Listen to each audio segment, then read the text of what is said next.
The tin cup slipped from Quentin Foster's hand and clattered against the rocks when he saw her, a woman in a tattered green dress, hunched over his campfire with his spoon halfway to her mouth, eating his beans like she hadn't seen food in a week.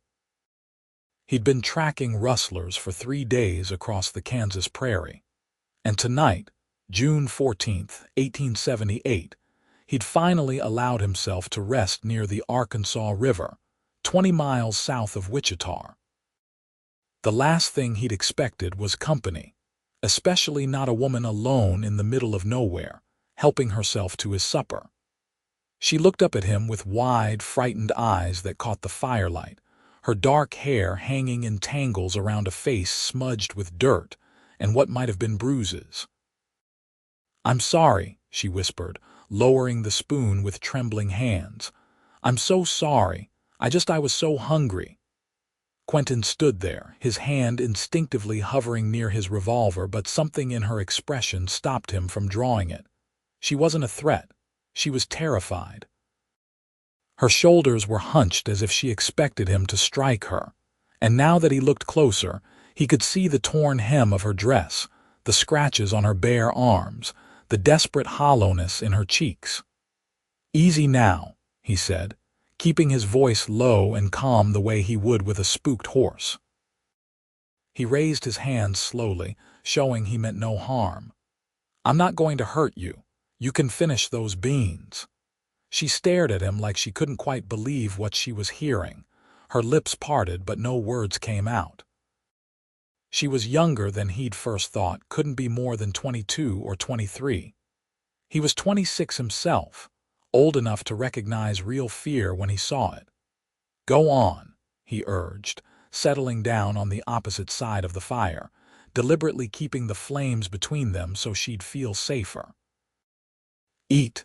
You look like you need it more than I do." Her hands shook as she brought the spoon back to her mouth, and she ate with the desperate hunger of someone who'd gone days without a proper meal. Quentin watched her, his mind racing with questions. What was a woman doing out here alone? Where had she come from? Those bruises on her face, they looked fresh, and the way she flinched when he'd moved too quickly told him someone had hurt her, and recently. He waited until she'd scraped the pot clean before he spoke again. "There's more if you want it. Got some hardtack and jerky in my saddlebag." "Thank you," she said, her voice barely above a whisper. "You're very kind." "What's your name?" he asked, moving slowly as he retrieved the food from his supplies. She hesitated, her eyes darting toward the darkness beyond the firelight as if she expected someone to come charging out of it. "Beatrice," she finally said. "Beatrice Fletcher, Quentin Foster," he replied, handing her the jerky. "Most folks call me Quinn." "You're a long way from anywhere, Miss Fletcher. What happened to you?" Her fingers closed around the jerky, and for a moment he thought she might not answer. Then she looked up at him, and he saw tears glistening in her eyes. "It's a long story." "I've got all night," he said gently. "And something tells me you need to tell it." She drew in a shaky breath, glancing once more into the darkness. "Are you alone out here?" "No one's coming to meet you. Just me and my horse," Quentin assured her. "Been tracking some cattle thieves, but I lost their trail this afternoon. Figured I'd make camp and pick it up again in the morning." Beatrice nodded slowly, seeming to make a decision. She pulled her knees up to her chest, wrapping her arms around them, and began to speak.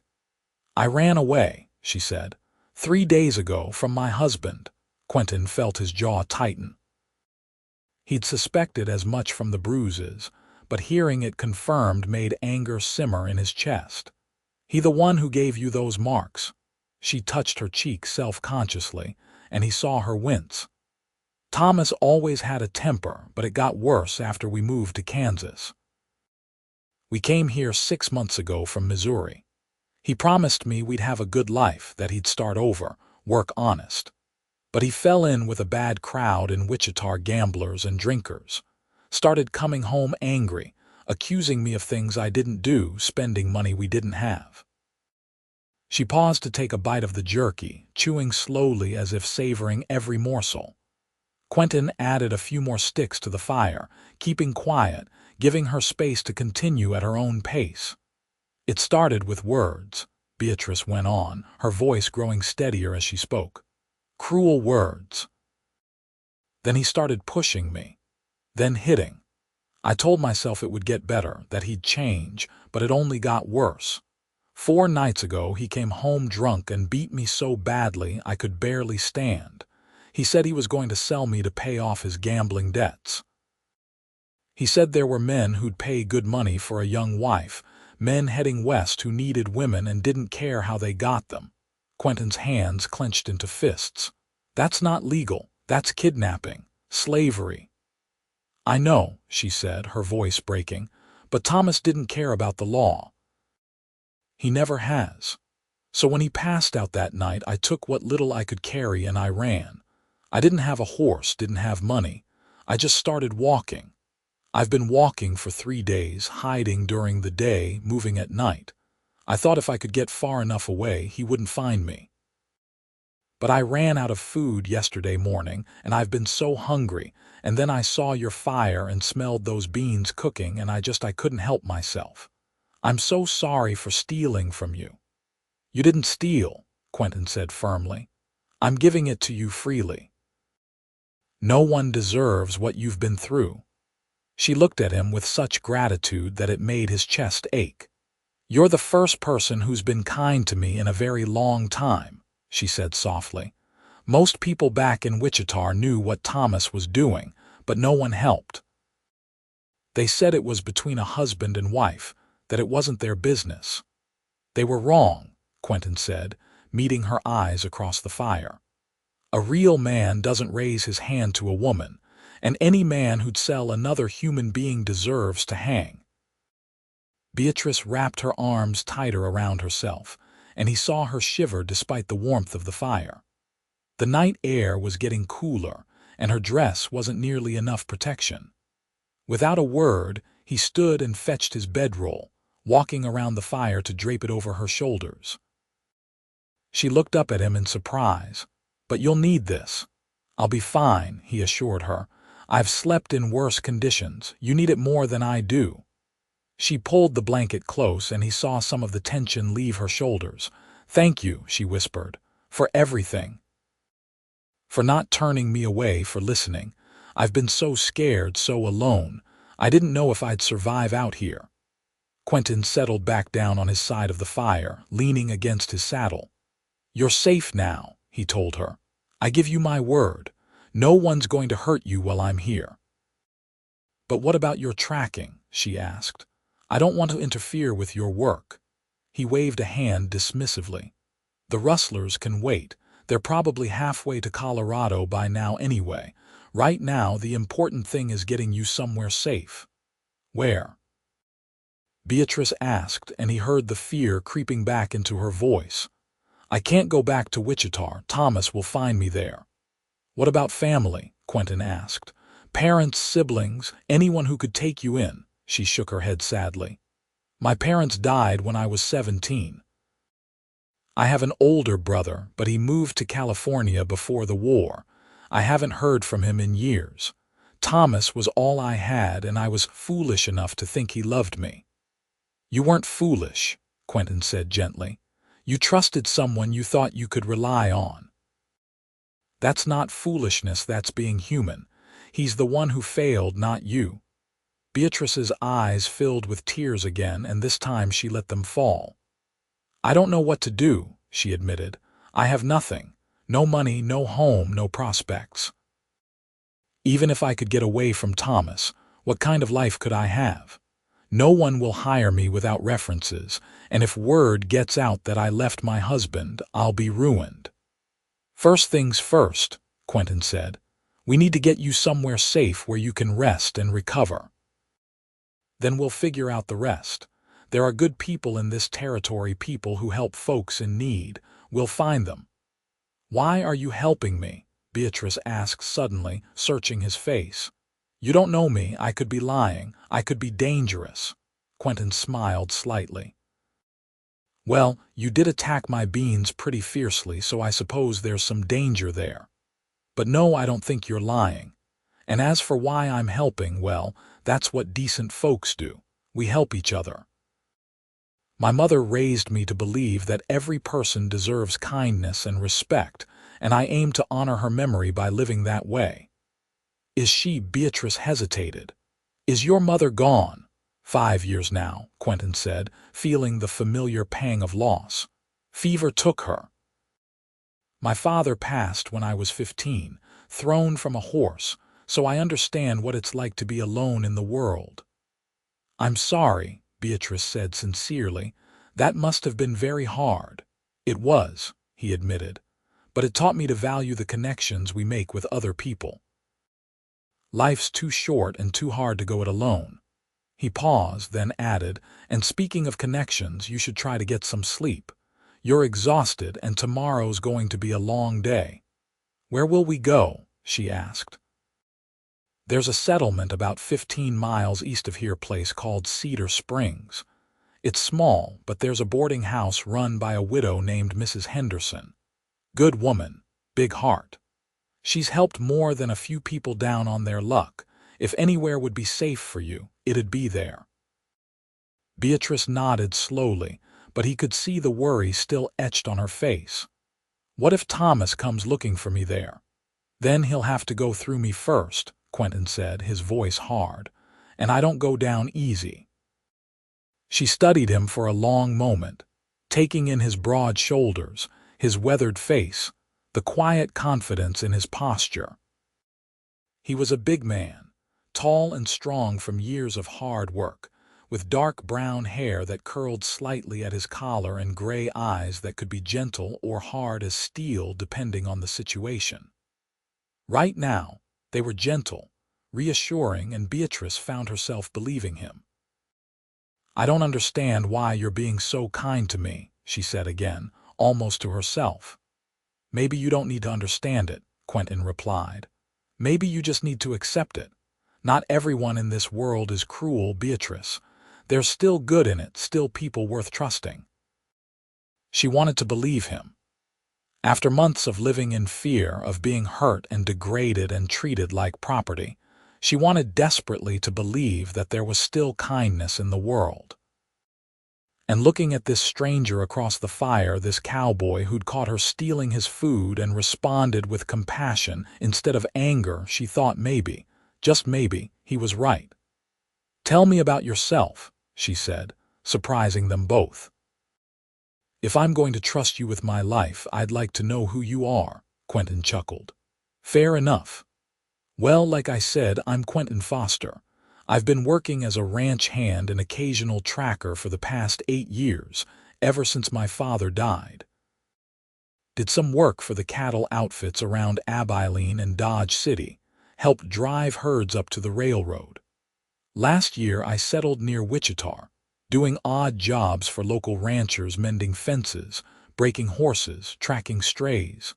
It's not glamorous work, but it's honest, and I like the freedom of it. You've never wanted to settle down? Beatrice asked. Have a place of your own? Sure, I've thought about it, Quentin admitted. But land's expensive and I've been saving up. Figure I've got another year or two before I have enough put by to buy a decent parcel and start building. I'd like to have a horse ranch someday, breed good stock, train them properly. There's always a market for well-trained horses. That sounds like a good dream, Beatrice said wistfully. I used to have dreams too before I married Thomas. I wanted to be a teacher. I loved reading and learning, and I thought I could help children do the same. But Thomas said teaching was no job for a wife of his. Why not? Quentin asked, genuinely curious. He said he needed me at home, taking care of the house. And then he said no wife of his was going to work, that it would make him look like he couldn't provide. But the truth was, we needed the money. He just didn't want anyone else to know that. Quentin shook his head in disgust. Sounds like Thomas was more concerned with appearances than with what was best for either of you. That's exactly it, Beatrice said, looking surprised that he understood so quickly.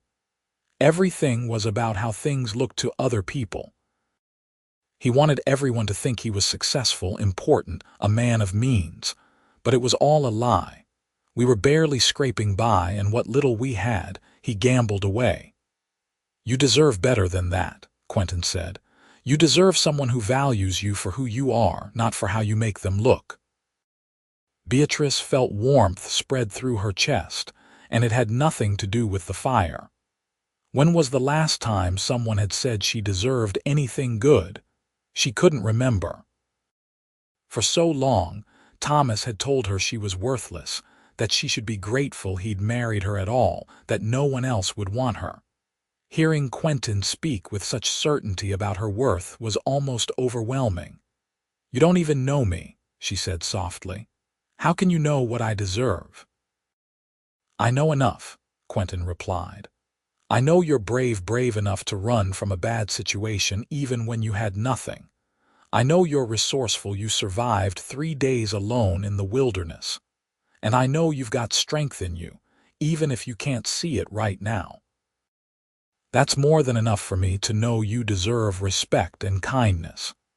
Beatrice felt tears prickling at her eyes again, but this time they weren't tears of sadness or fear. They were tears of something she'd almost forgotten: hope. Here was a man who looked at her and saw value, saw potential, saw someone worth protecting. It was such a stark contrast to Thomas that she almost couldn't process it. "Thank you," she said, her voice thick with emotion. "You have no idea what your words mean to me." "Try to get some rest," Quentin said gently. "You're safe here. I'll keep watch." "You need to sleep too," Beatrice protested. "I'll sleep later," he assured her.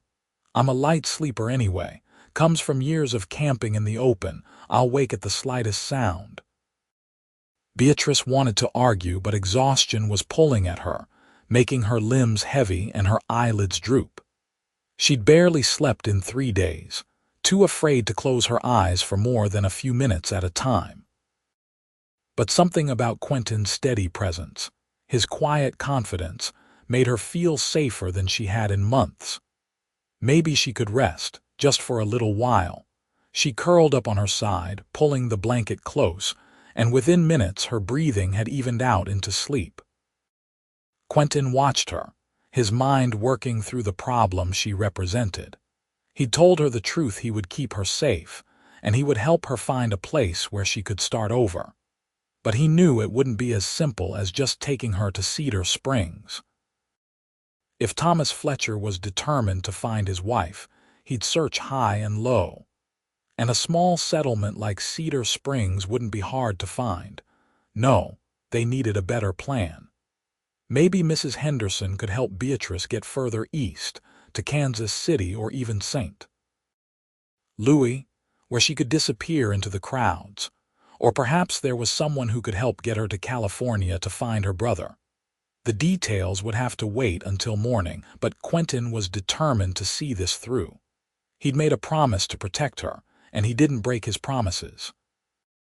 As he sat there watching the fire burn down to embers, listening to Beatrice's quiet breathing, Quentin found himself thinking about her story.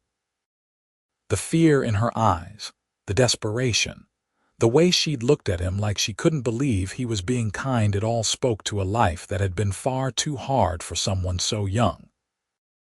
She couldn't be more than 22 or 23, he figured, which meant she'd probably married Thomas when she was barely old enough to know better.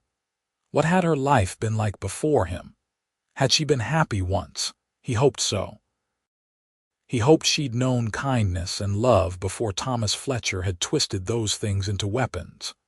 And he hoped that someday, maybe not soon but eventually, she'd find them again.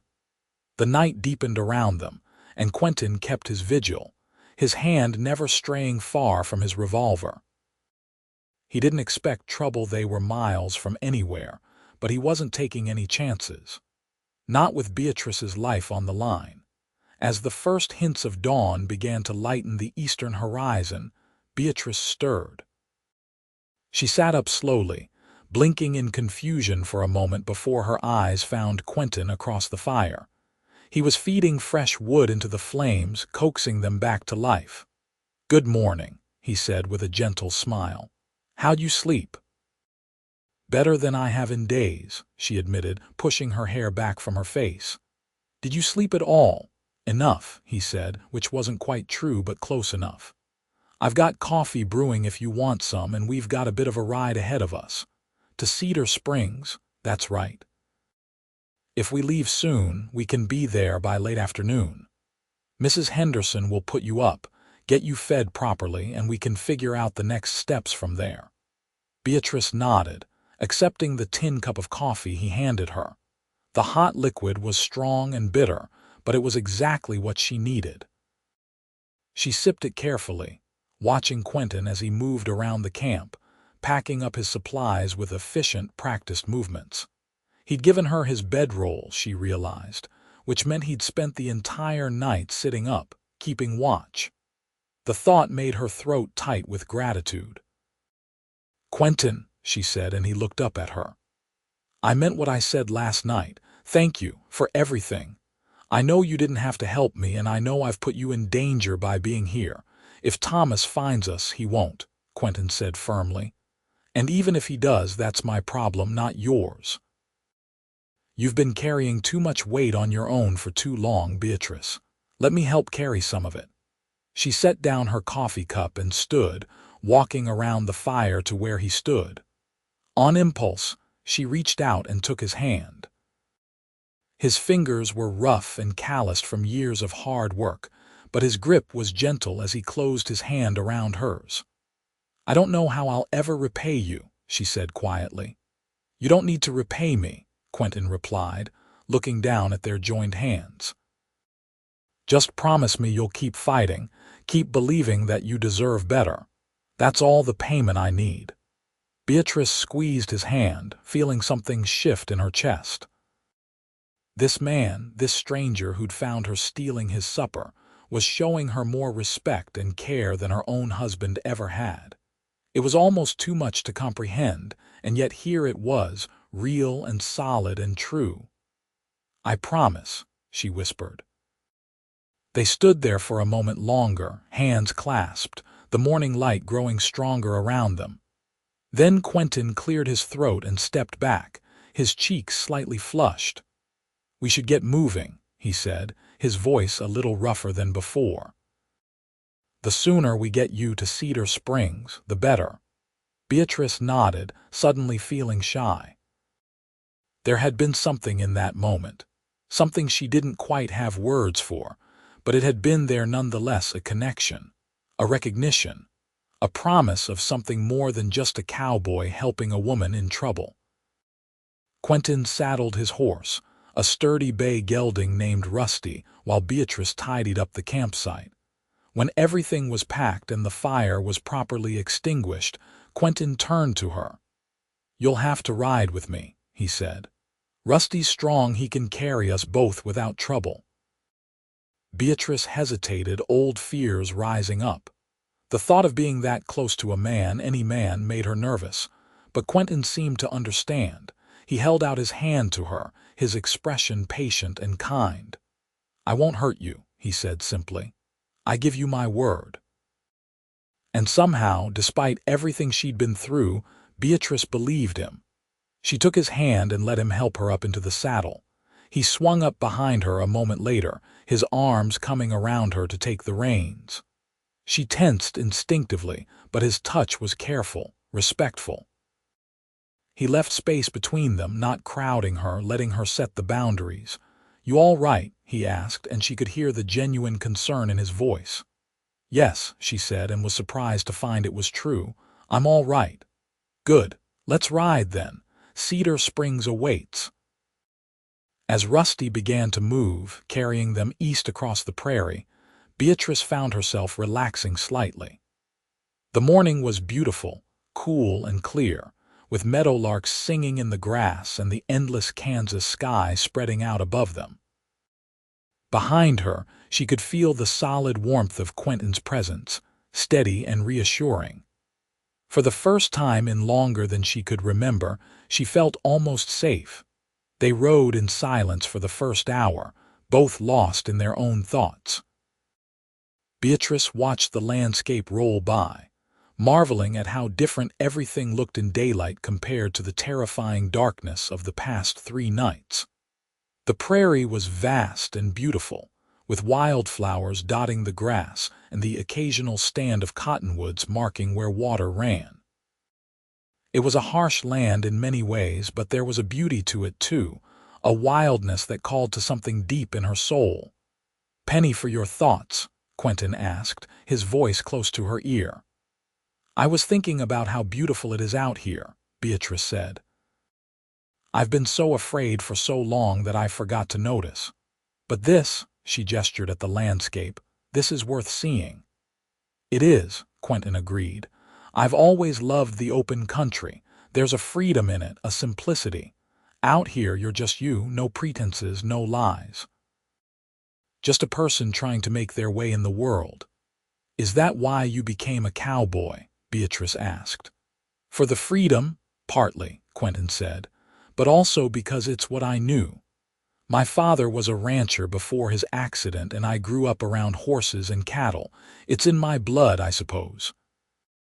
"What about you? What did you dream of before?" He stopped, seeming to realize the question might be painful. "Before Thomas," Beatrice finished for him. "It's all right, you can say his name. I was just thinking about that earlier, actually. I wanted to teach, like I told you. But more than that, I wanted to help people. I wanted to make a difference in the world, even if it was just a small one. I thought if I could teach children to read and write, to think for themselves, maybe I could help make the world a little better." "That's a good dream," Quentin said warmly. "And it's not too late, you know. Once you're settled somewhere safe, you could still teach. Lots of small towns need teachers." "You think so?" Beatrice asked, hope flickering in her chest. "I know so," Quentin assured her. "You're smart, educated, and you care about helping others." "That's exactly what a teacher should be." They fell silent again, but it was a comfortable silence now, companionable. As the sun climbed higher in the sky, Quentin stopped to rest the horse and let them both stretch their legs. They were crossing through an area with more trees now, following a creek that ran roughly parallel to their route. "We're making good time," Quentin said, offering Beatrice a drink from his canteen. "Should reach Cedar Springs by mid-afternoon if we keep this pace. And you're sure Mrs. Henderson will help?" Beatrice asked, unable to keep the worry from her voice. "I'm sure," Quentin said. "Mary Henderson's got a heart as big as Kansas. She lost her husband in the war and her son to cholera a few years back. Since then, she's dedicated herself to helping folks who need it. She's taken in more than a few women running from bad situations. You'll be safe there." Beatrice nodded, trying to let his confidence ease her fears. But as they remounted and continued their journey, she couldn't shake the nagging worry that Thomas would find her, that he'd drag her back, that this brief taste of freedom and kindness was just a cruel illusion before reality crashed back down on her. As if sensing her distress, Quentin spoke again. "Tell me more about your brother in California. What's his name?" "Daniel," Beatrice said, grateful for the distraction. "Daniel Fletcher. He left Missouri in 1870, right after his wife died. He said he needed a fresh start, and California seemed like the place to find it. He wrote to me a few times in the beginning, said he was working in San Francisco, doing well. But then the letters stopped, and I lost track of him after I married Thomas. Thomas didn't like me corresponding with Daniel, said my only family was him now." "That's not right," Quentin said firmly. "A husband should encourage his wife's connections to her family, not cut them off." "Thomas cut me off from everything," Beatrice said quietly. "From my friends, from Daniel, from anyone who cared about me. He said it was because he loved me and wanted me all to himself, but now I see it was about control. He wanted me isolated so I'd have nowhere to turn, no one to help me." "Well, you've got someone now," Quentin said. "And once we get you settled, maybe we can try to find Daniel. If he's still in San Francisco, there are ways to track people down. The Postal Service, newspapers, city directories. It might take some time, but it's possible. You'd help me do that?" Beatrice asked, twisting in the saddle to look at him. "Of course," Quentin said, meeting her eyes. "I'm not just going to drop you off at Mrs. Henderson's and ride away, Beatrice. I'm going to see this through, make sure you're truly safe and have a path forward. That's what friends do." "Friends," Beatrice repeated softly, turning back to face forward. The word felt strange in her mouth. She hadn't had a real friend in so long. But looking at Quentin, at this man who'd shown her nothing but kindness and respect, she thought maybe that was exactly what they were becoming. The afternoon sun was warm on their backs as they crested a rise and saw Cedar Springs spread out in the valley below. It was a small settlement, maybe 20 buildings clustered around a main street, with farms and homesteads dotting the surrounding countryside. Smoke rose from chimneys, and Beatrice could see people moving about, going about their daily business. "There it is," Quentin said. "Home for now, at least." They rode down into the settlement, drawing a few curious glances but no hostility. Cedar Springs was the kind of place where strangers passed through regularly, and folks had learned not to be too nosy about other people's business.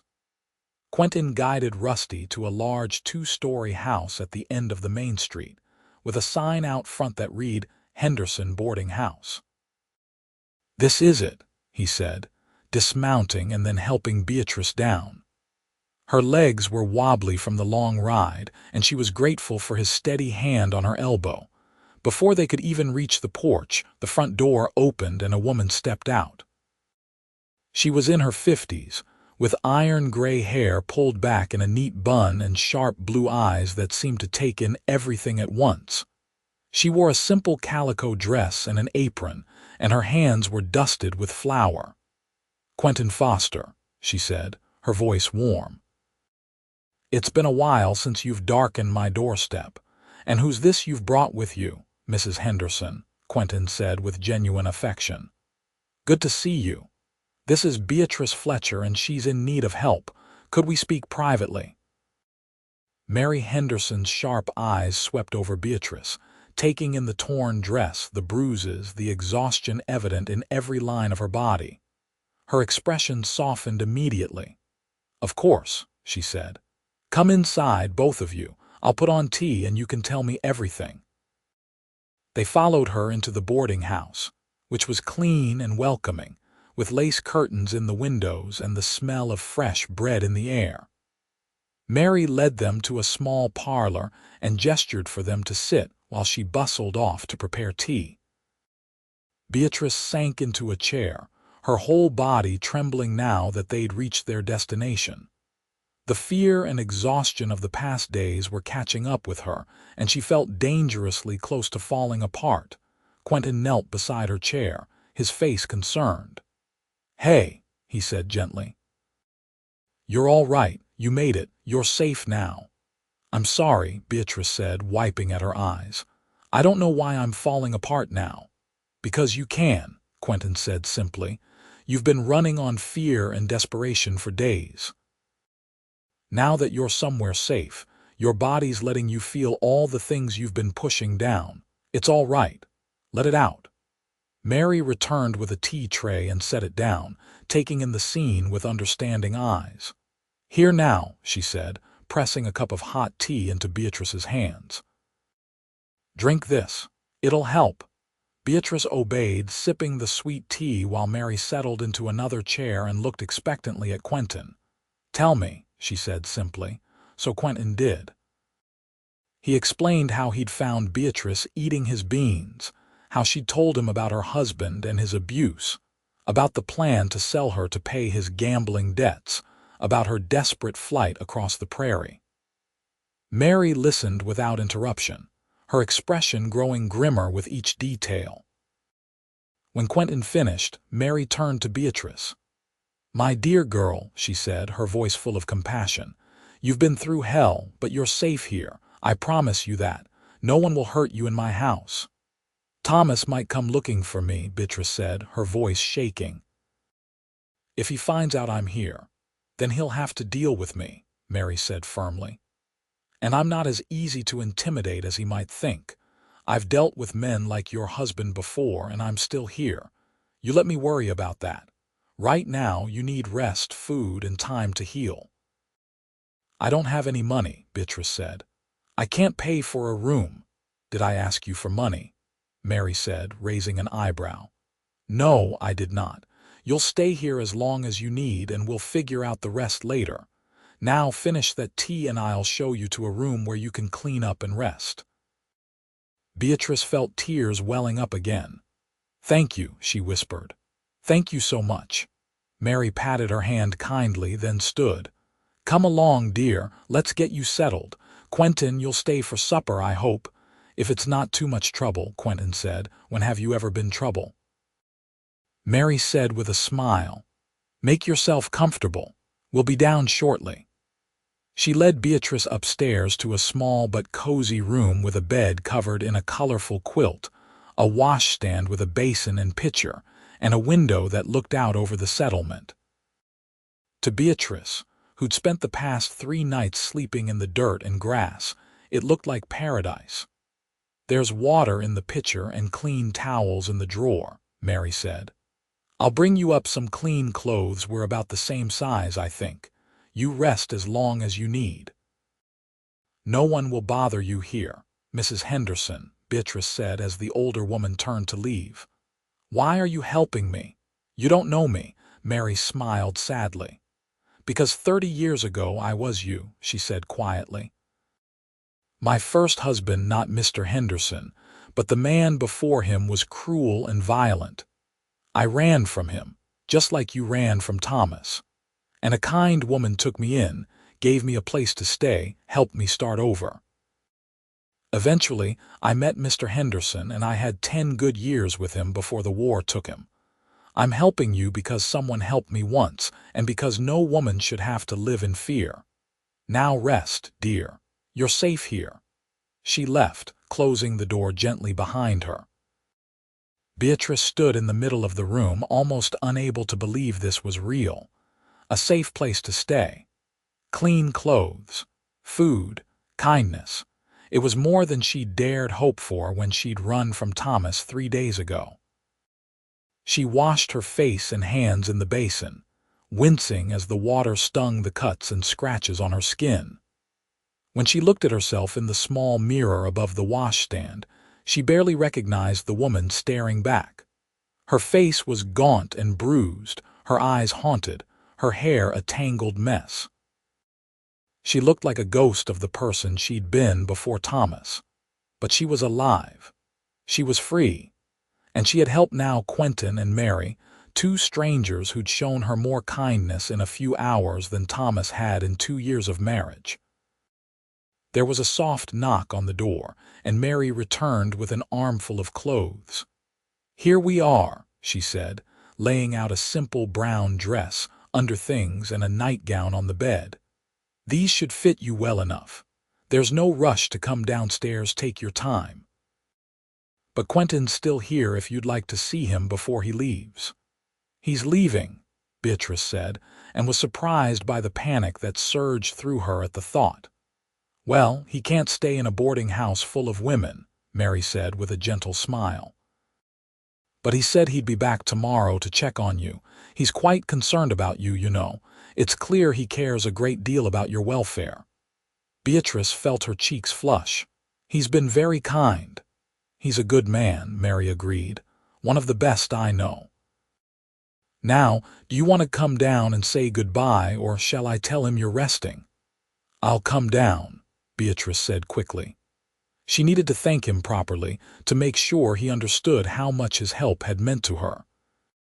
She changed quickly into the clean dress, which fit reasonably well, and did her best to comb through her tangled hair with her fingers. When she looked presentable enough, she made her way back downstairs, where she found Quentin standing by the front door, his hat in his hands. "Beatrice," he said, his face lighting up when he saw her.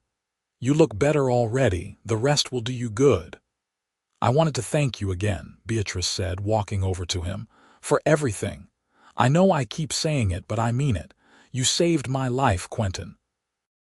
"You saved yourself," he corrected gently. "You had the courage to run, to fight for your freedom. I just helped you along the way." "But you didn't have to," Beatrice insisted.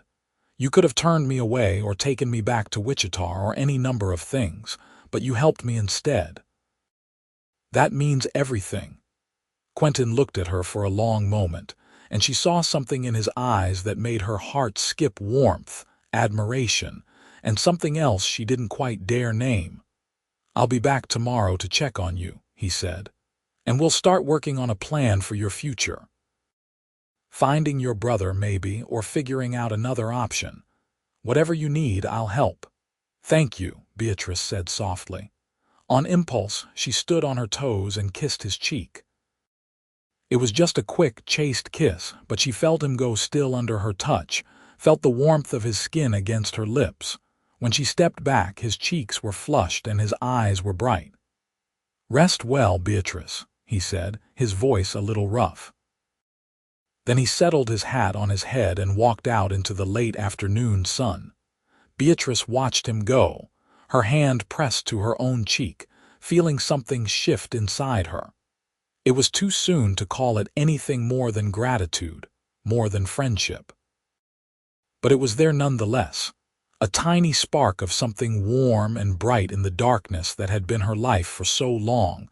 Mary appeared at her elbow, a knowing smile on her face. "That's a good man," she said again. "And unless I miss my guess, he's quite taken with you." "We just met," Beatrice protested weakly. "Sometimes that's all it takes," Mary said. "I knew I loved Mr. Henderson within a week of meeting him. When you know, you know. Now come along, supper's almost ready and you need a proper meal." That night, lying in the comfortable bed in her safe little room, Beatrice found herself thinking about Quentin. About his kindness, his steady presence, the way he'd looked at her like she mattered. It was such a stark contrast to Thomas that she could barely comprehend it. With Thomas, she'd always felt like she was walking on eggshells, never knowing what would set him off. With Quentin, she felt safe, valued, seen. It was too soon to think about anything beyond survival, beyond getting through each day. But as she drifted off to sleep, warm and fed and safe for the first time in days, Beatrice allowed herself to hope that maybe, just maybe, there was a future ahead of her that didn't involve fear and pain. A future that might even include happiness.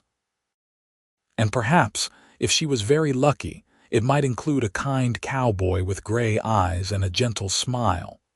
The next morning, Beatrice woke to sunlight streaming through the window and the smell of bacon frying downstairs. For a moment, she was disoriented, not sure where she was. Then memory flooded back: Cedar Springs, Mrs. Henderson, Quentin. Safety. She dressed quickly in another of Mary's dresses and made her way downstairs, where she found the older woman cooking breakfast in a large, cheerful kitchen. "Good morning, dear," Mary said. "Did you sleep well?" "Better than I have in months," Beatrice admitted. "Thank you again for taking me in." "Nonsense," Mary said, waving a spatula dismissively. "You're doing me a favor, really. Gets lonely here sometimes with just me and my other boarder, Mr. Patterson. He's a bookkeeper, quiet as a mouse. Nice enough, but not much for conversation. It'll be good to have another woman around." "I'd like to earn my keep," Beatrice said. "I can cook and clean, help with whatever you need." "We'll figure that out," Mary said. "For now, just focus on healing. Those bruises need time to fade, and you need time to recover your strength. Speaking of which, sit down and eat. Your skin and bones." Beatrice obeyed, accepting a plate piled high with bacon, eggs, and biscuits. As she ate, Mary kept up a steady stream of conversation, telling her about the settlement, the people who lived there, the rhythms of daily life. It was comforting, normal, and Beatrice felt herself relaxing into it. They just finished breakfast and were washing the dishes when there was a knock at the door. Mary went to answer it, and Beatrice heard Quentin's deep voice in the hallway. Her heart gave an unexpected flutter. "She's in the kitchen," Mary said, and a moment later, Quentin appeared in the doorway, his hat in his hands. "Morning, Beatrice," he said with a smile. "How are you feeling today?" "Much better," she said, and it was true. A good night's sleep and 2 solid meals had done wonders. "Thank you for coming back." "I said I would," Quentin replied. "I've been thinking about your situation, and I have an idea I wanted to run past you." "Let's go sit in the parlor," Mary suggested. "I'll bring coffee." They settled in the small parlor, and Quentin leaned forward, his expression serious but hopeful. "I've been thinking about your brother, Daniel. If he's still in San Francisco, that might be your best bet for a new start. It's far from here, far from Thomas. You'd have family there, someone to help you get established. But I don't even know if he's still there," Beatrice said. "And I have no money for travel. How would I even get to California?" "There are ways," Quentin said. "I've got some money saved, not a lot, but enough to get you on a stage to Denver, and from there you could catch a train to San Francisco. The bigger question is whether Daniel is still there and whether he'd be willing to help." "He would," Beatrice said with certainty. "Daniel always looked out for me when we were growing up. If I could find him, I know he'd help." "All right then," Quentin said. "Here's what I'm thinking. I'll ride into Wichita tomorrow and send a telegram to San Francisco.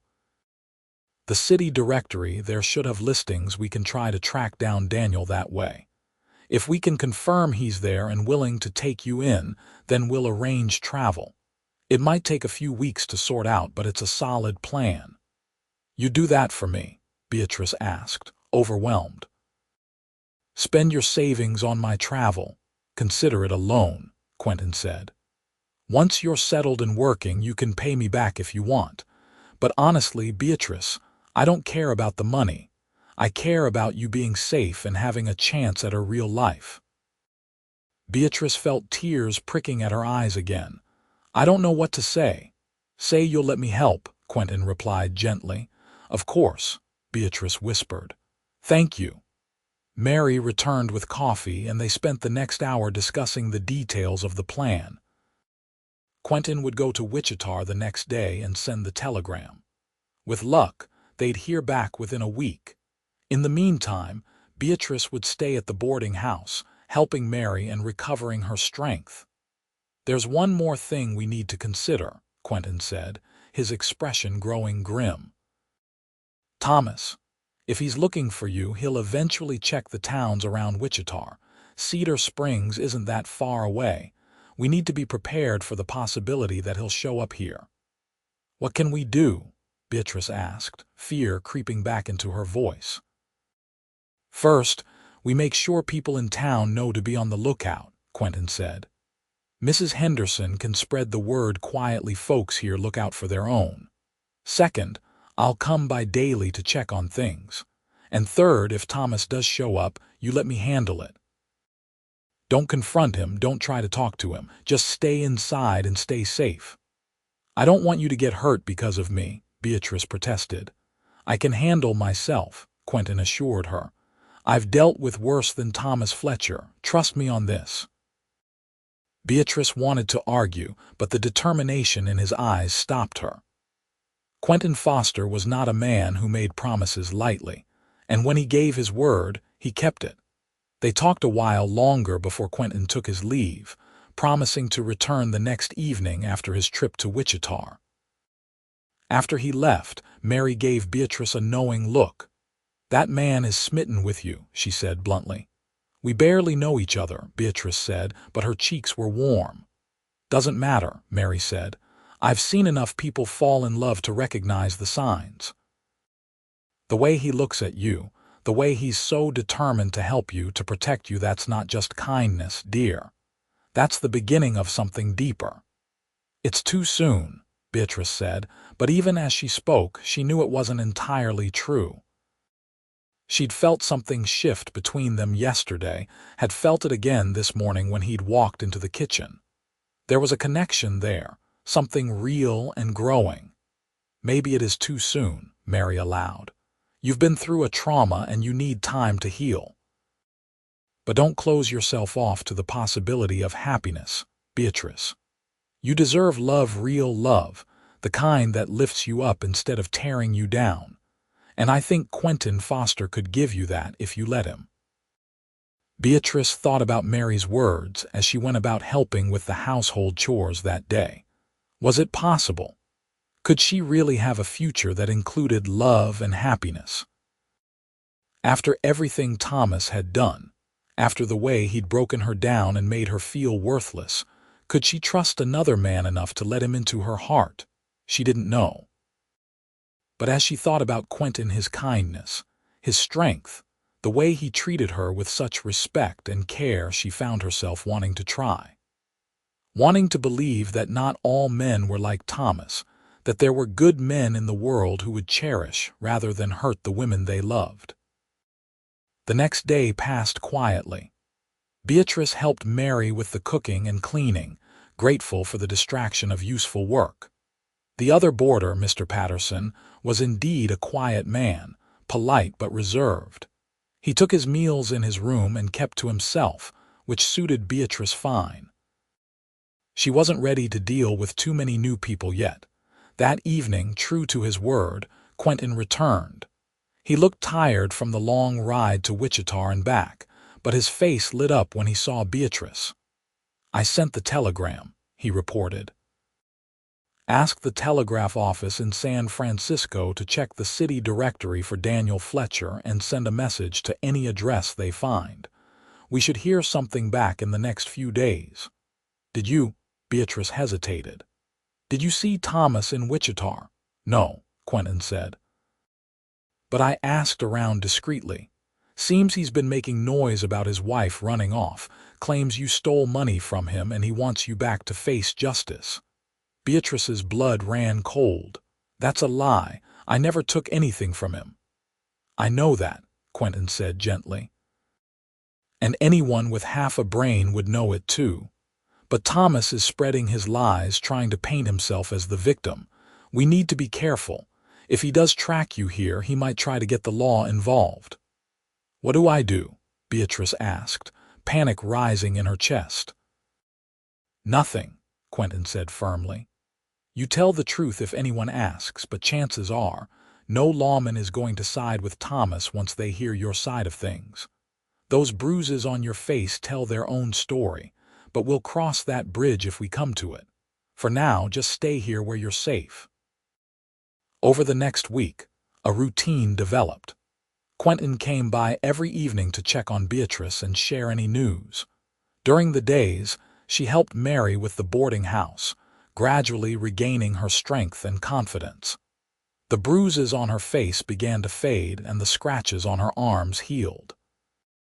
She started to look like herself again, rather than a frightened ghost, but more than her physical wounds were healing.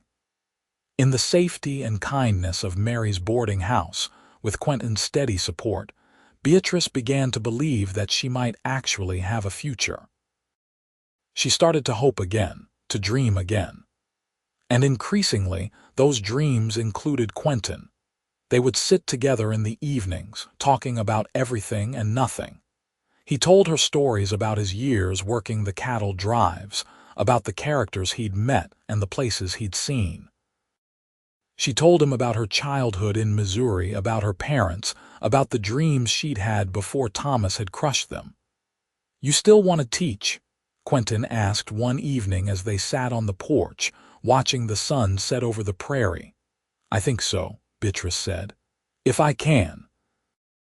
If anyone would hire me." "Why wouldn't they?" Quentin asked. "Because I'm a woman who left her husband," Beatrice said quietly.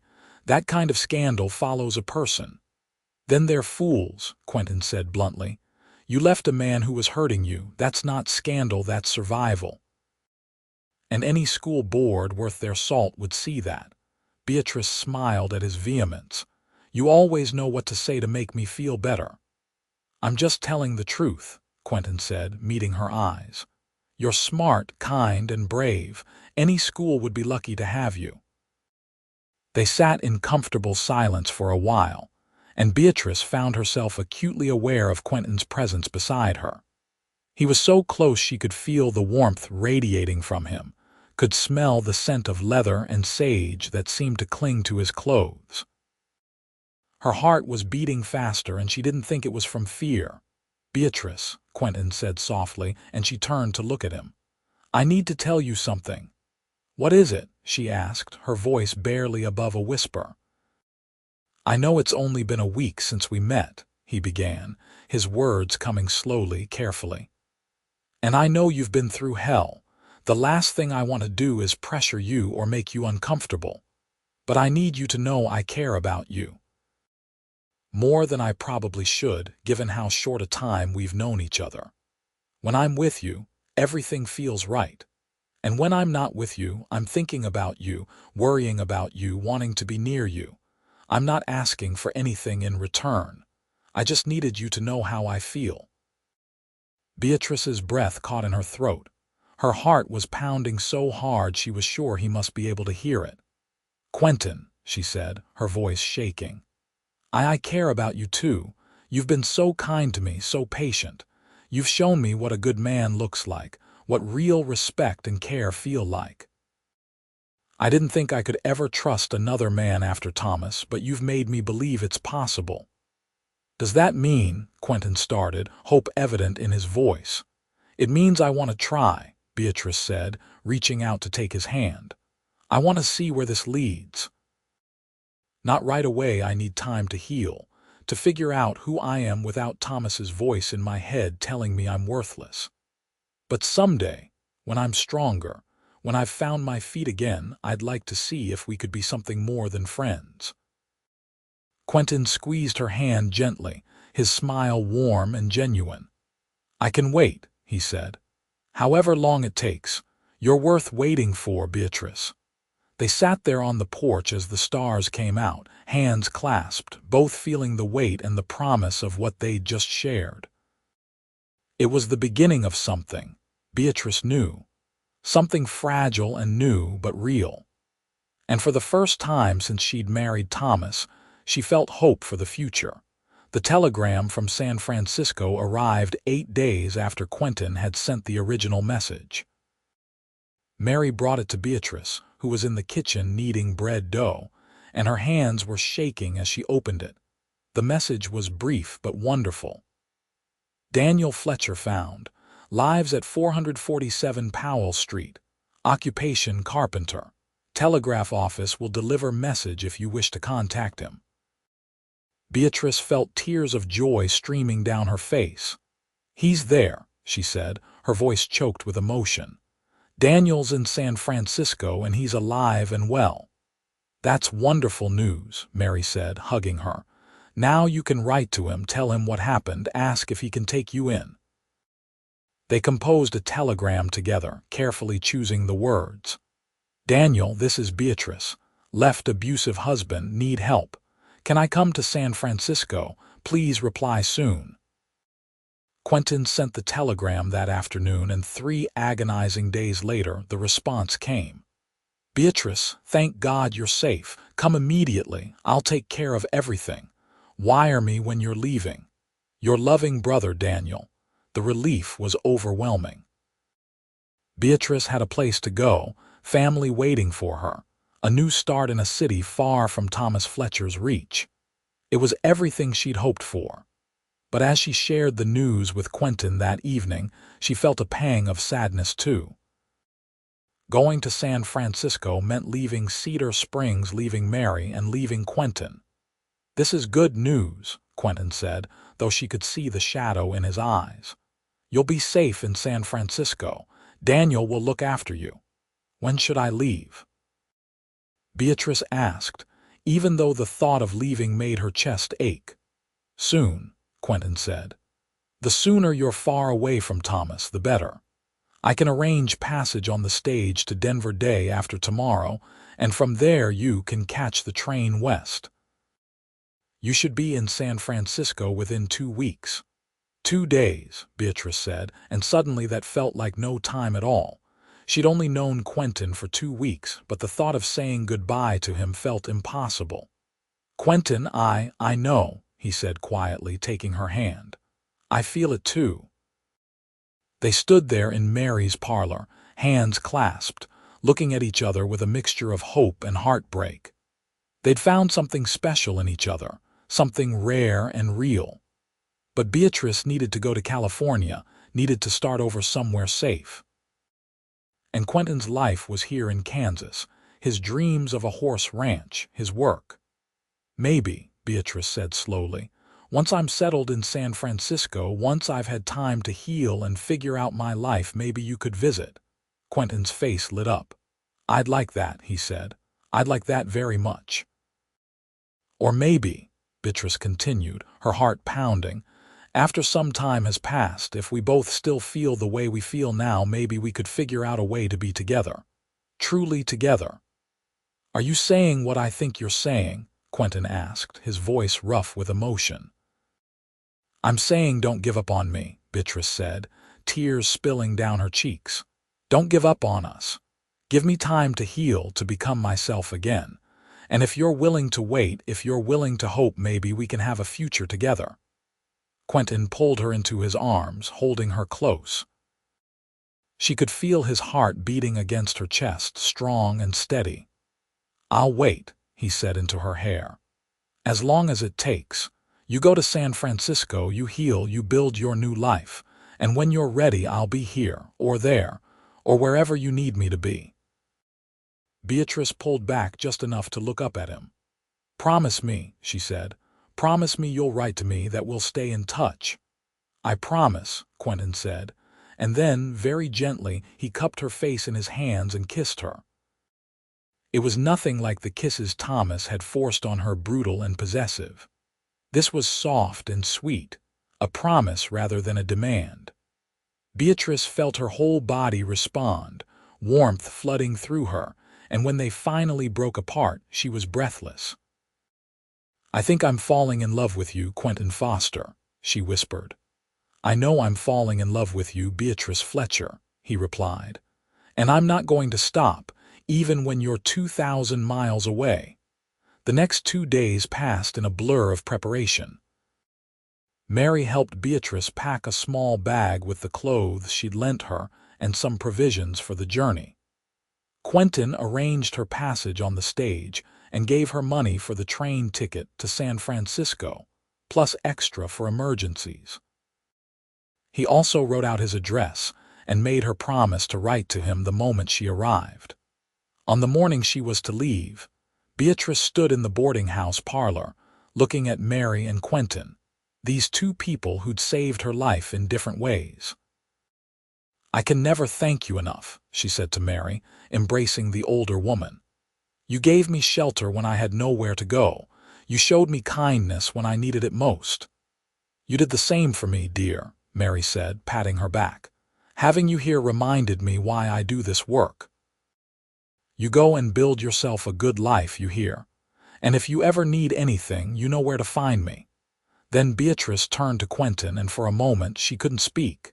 He looked at her with such tenderness, such love, that it took her breath away. Thank you, she finally managed. For everything.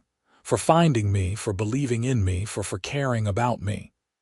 It was the easiest thing I've ever done, Quentin said. He pulled a small package from his pocket and pressed it into her hand. Open this on the train, he said. When you need a reminder that someone's thinking of you. The stage was waiting outside, the driver calling for passengers. Quentin walked her out, carrying her bag. At the door of the coach, he pulled her into one more embrace. Be safe, he whispered. Write to me. And remember, this isn't goodbye. It's just until next time. Until next time, Beatrice echoed, then stood on her toes to kiss him one more time. It was brief but full of promise. She climbed into the stage, and as it pulled away, she watched through the window as Quentin stood in the street, his hand raised in farewell. She watched until he was just a speck in the distance, then disappeared entirely. Only then did she open the package he'd given her. Inside was a small leather-bound journal and a pencil, along with a note in his neat handwriting. "For recording your new adventures. I can't wait to read about them. Yours always, Quinn." Beatrice pressed the note to her chest, tears streaming down her face. She was heading toward an uncertain future, but for the first time in years, it was a future she'd chosen. And somewhere behind her, a good man was waiting, ready to be part of that future when she was ready. The journey to San Francisco took 13 days. Beatrice spent the stage ride to Denver watching the landscape change, from the open prairies of Kansas to the foothills of the Rocky Mountains. In Denver, she caught the train that would take her west, through mountains and desert, across Nevada and into California. She wrote in the journal every day, recording her observations, her thoughts, her fears and hopes. And every night before she slept, she thought of Quentin, wondering what he was doing, whether he was thinking of her too. San Francisco, when she finally arrived, was overwhelming. It was bigger and busier than anywhere she'd ever been, with tall buildings and crowded streets and the smell of the ocean in the air. She found a cab to take her to 447 Powell Street, her nerves jangling as they drew closer. Daniel's house was a neat, modest structure in a decent neighborhood. Beatrice paid the driver with shaking hands and stood on the sidewalk for a moment, gathering her courage. Then she walked up to the door and knocked. The man who answered was older than she remembered. He'd have been 35 now. 8 years her senior, but his face was achingly familiar. His eyes widened as he took her in, and then he was pulling her into a fierce hug. "Beatrice," he said, his voice choked. "My God, Beatrice, you're really here. You're safe." She burst into tears, clinging to her brother, feeling the last pieces of her fear and exhaustion finally fall away. She was safe. She was with family. She'd made it. Daniel ushered her inside, where she met his new wife, Catherine, a kind woman with warm eyes who immediately made Beatrice feel welcome. They fed her, gave her a comfortable room, and listened to her story without judgment. "You're staying with us as long as you need," Daniel said firmly. "We've got room and Catherine could use the company. I'm out working most days and she gets lonely." "I want to work," Beatrice said. "I want to contribute to earn my keep." "We'll figure that out," Catherine said gently. "First, you rest and recover. Then we'll see about finding you a position. I have some friends on the school board. Perhaps we can find you a teaching job." Over the following weeks, Beatrice settled into her new life. She helped Catherine with the household, explored the city, and gradually began to feel like herself again. The bruises faded completely, and the fear that had dogged her steps began to ease. She was 2,000 miles from Thomas Fletcher, and with each day that passed, she felt more confident that he'd never find her here. She wrote to Quentin regularly, long letters describing her new life, her growing confidence, the beauty of San Francisco. And his letters came back just as regularly, full of news from Cedar Springs and Kansas, stories about his work, and always, expressions of how much he missed her and thought of her. 3 months after arriving in San Francisco, Beatrice secured a position teaching at a small school in her neighborhood. The work was everything she dreamed it would be: challenging, rewarding, fulfilling. The children were eager to learn, and she found joy in helping them discover the world through books and lessons. But despite her new life, despite the safety and purpose she'd found, she thought of Quentin constantly. His letters were the highlight of her week, and she found herself falling asleep each night imagining his face, his smile, the way it had felt when he held her.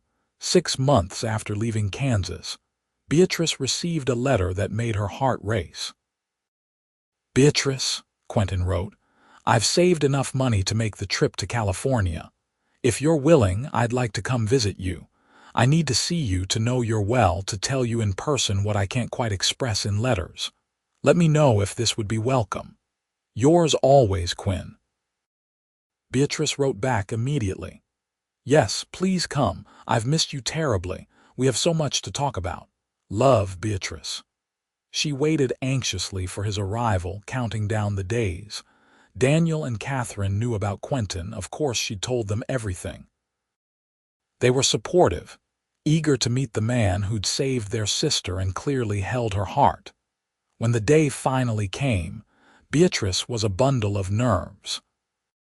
She'd arranged to meet Quentin at the train station, and as she stood on the platform watching the passengers disembark, her heart was pounding so hard she thought it might burst. And then she saw him. Quentin, looking tired from the journey but smiling as his eyes found hers across the crowded platform. He was carrying a single bag, and he looked just as she remembered, strong, kind, handsome in a rugged way. She ran to him, not caring what anyone thought, and he dropped his bag to catch her in his arms. They held each other for a long moment, and Beatrice felt tears of joy streaming down her face. "You came," she said, her voice muffled against his chest. "I told you I would," Quentin replied, pulling back to look at her. "You look beautiful, Beatrice, happy. California agrees with you." "It does," she admitted, "but I've missed you terribly." "I've missed you too," Quentin said, "every day. Which is why I need to tell you something, and I need to tell you now before I lose my courage." "What is it?" Beatrice asked, her heart racing. Quentin took both her hands in his, looking into her eyes with an intensity that made her breathless. "I love you, Beatrice Fletcher. I fell in love with you that first night by the fire, and I've been in love with you every day since. I know we've only spent 2 weeks actually together, and I know you need time to heal from what Thomas did to you. But I can't wait any longer to tell you how I feel. I want to be with you, truly with you. I want to build a life together wherever that might be, if you'll have me." Beatrice felt her whole body flood with warmth, with joy, with love. "Yes," she said, her voice strong and clear. "Yes, I love you too, Quentin. I think I've loved you since you gave me your blanket that first night, since you looked at me and saw someone worth protecting. I want to be with you too. I want to build a life with you."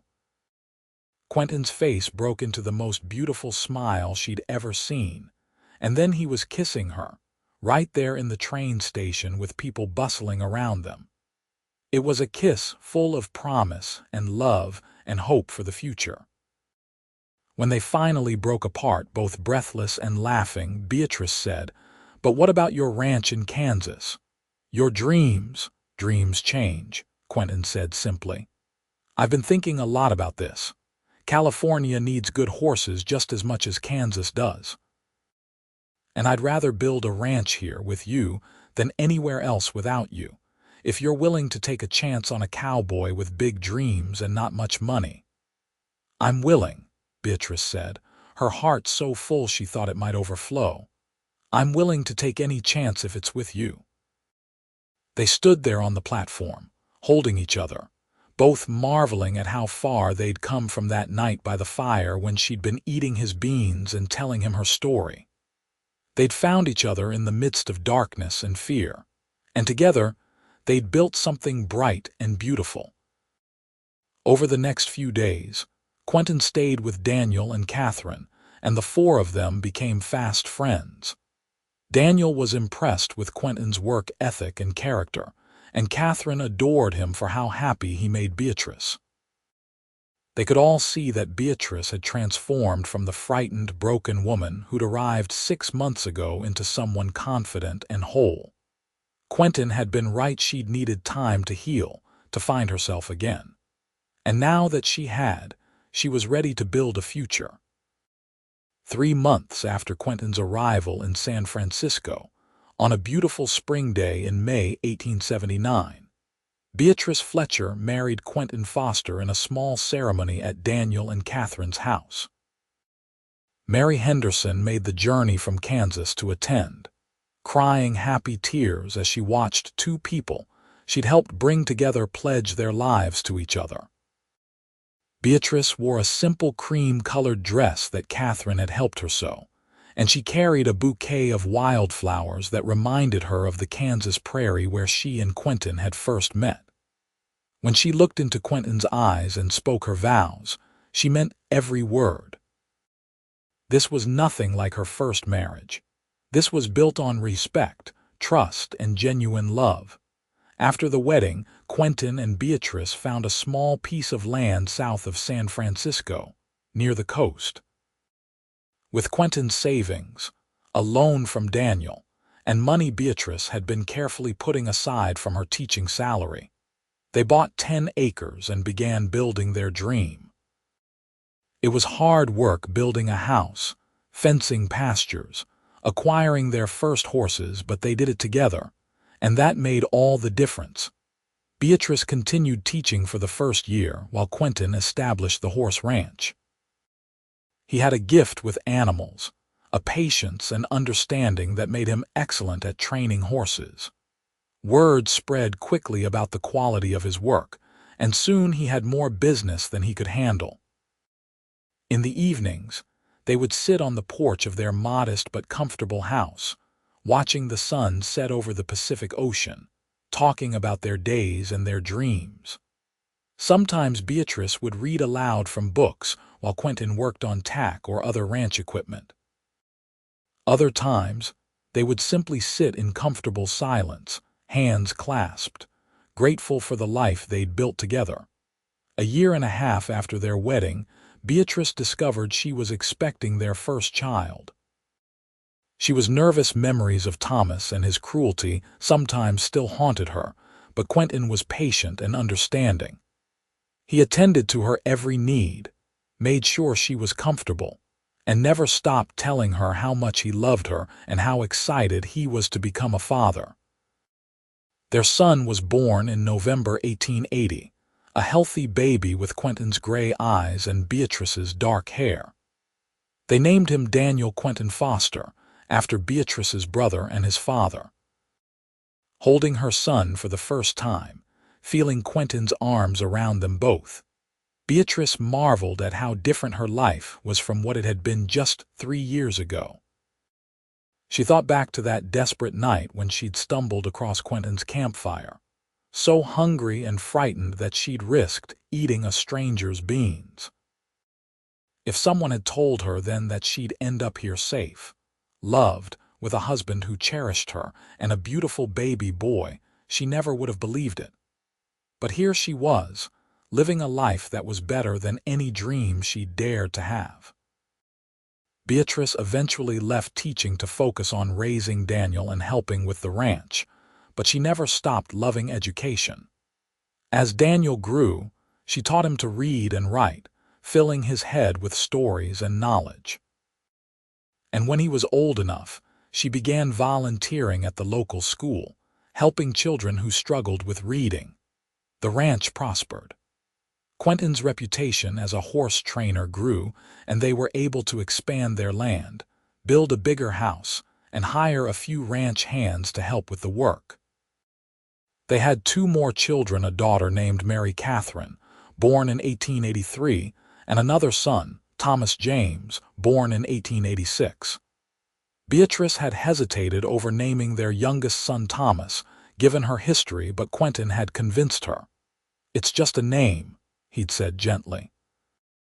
"And giving it to our son, a boy who'll grow up knowing love and respect and kindness that takes its power away from your past and gives it to our future." So they'd named him Thomas, and he grew into a sweet, gentle boy who loved animals as much as his father did. The years passed in a blur of hard work and happiness. There were challenges, of course, droughts, difficult customers, illnesses, the normal struggles of life. But Beatrice and Quentin faced them all together, their love growing deeper and stronger with each passing year. Mary Henderson visited twice more before she passed away peacefully in her sleep in 1895. She'd lived to see Beatrice and Quentin's ranch flourish, to meet their children, to know that the frightened woman she'd taken in had found true happiness. Beatrice mourned her deeply, but was grateful for the years they'd had together. Daniel and Catherine remained close, visiting regularly and bringing their own growing family to the ranch. The children all grew up together, cousins and best friends, running wild over the California hills. As for Thomas Fletcher, Beatrice learned through correspondence with old acquaintances in Kansas that he'd died in a bar fight in Wichita in 1882, drunk and deep in gambling debts. When she heard the news, Beatrice felt nothing, not relief, not sadness, just a kind of distant acknowledgement that that chapter of her life was truly closed. Thomas had no power over her anymore. He was just a bad memory, growing fainter with each passing year. On their 20th wedding anniversary in May 1899, Quentin and Beatrice sat on the porch of their ranch house, watching the sun set over the Pacific. Their children were grown now. Daniel was 18 and working the ranch with his father. Mary was 16 and engaged to a nice young man from town. And Thomas was 13 and still deciding what he wanted to do with his life. "Can you believe it's been 20 years?" Beatrice asked, leaning against Quentin's shoulder. "Best 20 years of my life," Quentin replied, kissing the top of her head. "Though I'll admit, sometimes I still can't believe you agreed to marry a cowboy who found you eating his beans by the fire." Beatrice laughed. "That cowboy saved my life. How could I not marry him?" "I think we saved each other," Quentin said thoughtfully. "You showed me what it means to be truly brave. You taught me about strength and resilience and hope. And you showed me what real love looks like," Beatrice replied. "You taught me that I was worthy of respect and kindness. You gave me the courage to build a new life."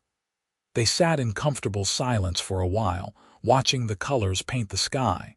Then Quentin said, "Do you ever regret it? Leaving Kansas, building a life here instead of staying in a place you knew?" "Never," Beatrice said firmly. "This is where I was meant to be. With you, with our children, with this life we built together. I wouldn't change a single thing." "Not even that night when you were so hungry you stole my beans," Quentin teased. "Especially not that night," Beatrice said, turning to kiss him. "That was the night everything changed. That was the night I met the love of my life." As the sun dipped below the horizon and the stars began to appear, Beatrice thought about the long journey that had brought her here. From Missouri to Kansas to California, from fear to hope to love.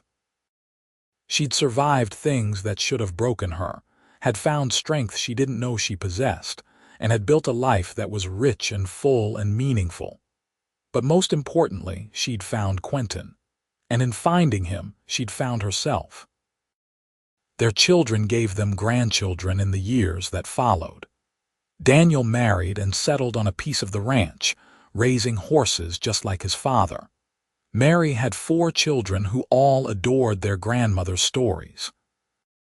Thomas eventually decided to become a teacher, inspired by his mother's love of education, and he worked in the San Francisco school system for his entire career. Quentin and Beatrice grew old together, working the ranch until their bodies wouldn't let them anymore, then sitting on the porch and watching their children and grandchildren carry on what they'd started. They held hands through illnesses and losses, celebrated births and weddings, and never stopped being grateful for the life they'd built. On a warm summer evening in 1925, Quentin Foster passed away peacefully in his sleep, with Beatrice holding his hand. He was 73 years old, and he'd lived a long, full, happy life.